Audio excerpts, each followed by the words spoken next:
Assalamualaikum warahmatullahi wabarakatuh. Halo, nama saya Sania Salsabila Julia Tasya dan di sini saya akan membahas mengenai pendekatan organisasi klasik. Pendekatan organisasi klasik itu sering disebut dengan gerakan manajemen ilmiah. Gerakan ini dipelopori oleh Frederick Taylor. Gerakan ini mencari upaya untuk dapat menggunakan orang-orang secara efektif dan efisien dalam organisasi industri. Konsep dari gerakan ini adalah dapat bekerja layaknya seperti mesin. Frederick Taylor dan teman-temannya berkeyakinan bahwa para pekerja yang didorong dengan motivasi ekonomi dan keinginan psikologis, maka akan tercapailah sampai ke arahan yang tetap. Namun, walaupun pendekatan organisasi klasikal ini sangat bagus dan sangat digemari pada saat masanya, ada beberapa kekurangan dalam organisasi klasik ini. Yang pertama ialah prinsip aliran dinilai hanya tepat bila organisasi berada di lingkungan yang stabil dan dapat meramalkan secara tepat perubahan lingkungan luar organisasi. Lalu yang kedua, prinsip-prinsip aliran dipandang terlalu umum untuk mengatasi permasalahan pada masa saat ini yang sudah lebih merujuk lagi ke masalah-masalahnya.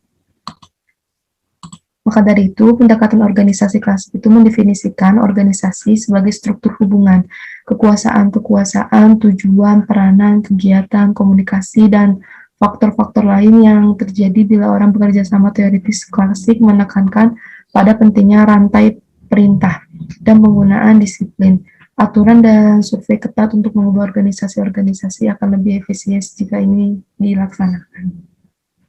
Assalamualaikum warahmatullahi wabarakatuh. Saya Salma Nurul Aziza akan menjelaskan tentang pendekatan hubungan manusia. Pendekatan hubungan manusia adalah gerakan yang lahir dan berkembang sebagai reaksi terhadap pendekatan organisasi klasik. Pendekatan hubungan manusia ini dipelopori oleh Mary Parker Follett, orang yang pertama kali mengenal pentingnya faktor-faktor manusia dalam administrasi. Mary Follett juga banyak menulis yang berkenaan dengan sisi manusia dalam administrasi. Mary Follett percaya bahwa masalah yang mendasar dalam semua organisasi adalah mengembangkan dan mempertahankan hubungan dinamis dan harmonis. Walaupun terjadi konflik, menurut Mary Follett, konflik tersebut merupakan suatu proses yang normal bagi pengembangan hal yang mengakibatkan terjadinya konflik itu. Pendekatan ini muncul karena pendekatan klasik tidak menghasilkan efisiensi produksi dan keharmonisan kerja, yang kemudian para ahli melengkapi pendekatan klasik dengan sosiologi dan psikologi. Tokoh-tokoh aliran manusiawi antara lain Hugo Mansberg dan Alton Mayo. Aliran hubungan manusiawi atau neoklasik muncul karena ketidakpuasan yang dikemukakan pendekatan klasik tidak sepenuhnya menghasilkan efisiensi produksi dan keharmonisan kerja, sehingga sisi perilaku manusia dalam organisasi menjadi penting. Lalu nomor 3 yaitu mengenai pendekatan perilaku dalam administrasi adalah menggabungkan antara hubungan sosial dengan struktur formal dan menambahkan dengan proporsi yang diambil dari psikologi, sosiologi, ilmu politik, dan ekonomi. Pendekatan ini dipelopori oleh Chester E. Barnard yang hidup antara tahun 1886 sampai dengan tahun 1961. Bukunya Function of the Executive tahun 1938. Dalam buku ini, Barnard mengupas secara lengkap teori pelaku yang kooperatif dalam organisasi formal. Barnard menyimpulkan bahwa kontribusi kerjanya berkenaan dengan konsep struktur dan dinamis. Konsep-konsep struktur yang dianggap penting adalah individu, sistem kerjasama, organisasi formal yang kompleks, dan juga organisasi informal. Konsep-konsep dinamis yang penting menurut Barnard adalah kerelaan, kerjasama, komunikasi, otoritas, proses keputusan, dan keseimbangan dinamis. Perkenalkan, nama saya Safira Salsabila dari kelompok 2. Di sini saya akan memaparkan materi tentang jenis-jenis pendekatan dalam manajemen pendidikan. Jenis-jenis pendekatan dalam manajemen pendidikan. Yang pertama adalah kerjasama orang-orang. Untuk mencapai tujuan sekolah atau organisasi yang telah dirumuskan yang membutuhkan berbagai keahlian dalam berbagai bidang pendidikan secara internal, sebuah sekolah yang ingin berkualitas membutuhkan orang-orang yang memiliki keahlian seperti kepala sekolah sebagai manajer dengan keahliannya sebagai pemimpin. Sedangkan para guru yang memiliki keahlian manajemen kelas yang baik, tenaga bimbingan dan konseling, ketatausahaan yang memiliki keterampilan dalam sistem manajemen informasi dan administrasi guna berbagai kebutuhan data berkenan kegiatan sekolah, dan yang tidak kalah pentingnya untuk mengambil keputusan manajer. Yang selanjutnya yaitu poin kedua adalah manajemen adalah suatu proses.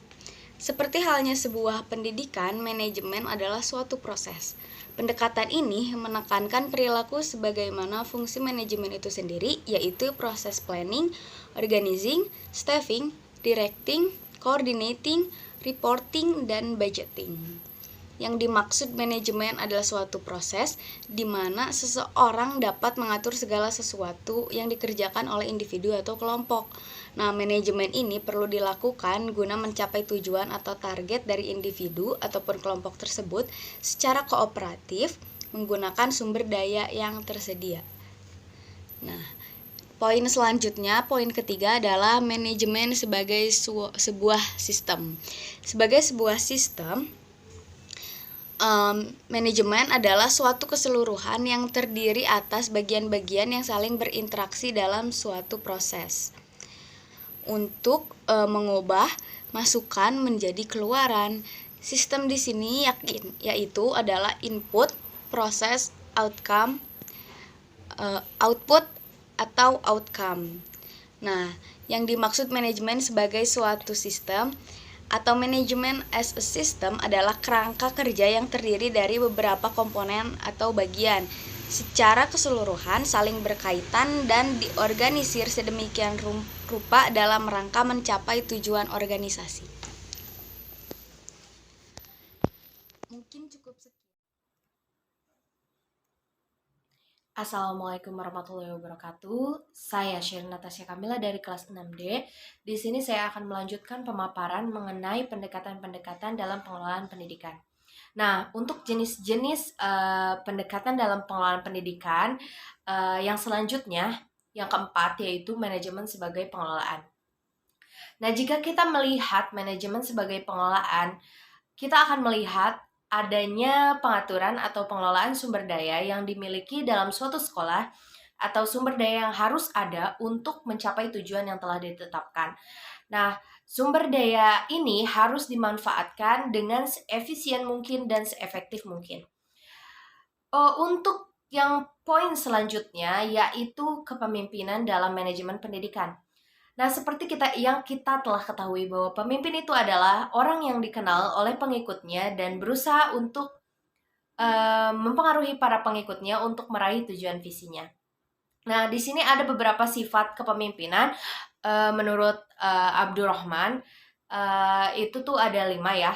Ini 5 sifat pokok. Sifat pokok dalam kepemimpinan yaitu yang pertama itu ada adil, yang kedua penuh inisiatif, yang ketiga penuh daya tarik, yang keempat itu suka melindungi, dan yang 5 itu penuh percaya diri. Oke, mungkin itu saja untuk pembahasan dari kelompok 2. Kurang lebihnya mohon maaf. Terima kasih. Wassalamualaikum warahmatullahi wabarakatuh.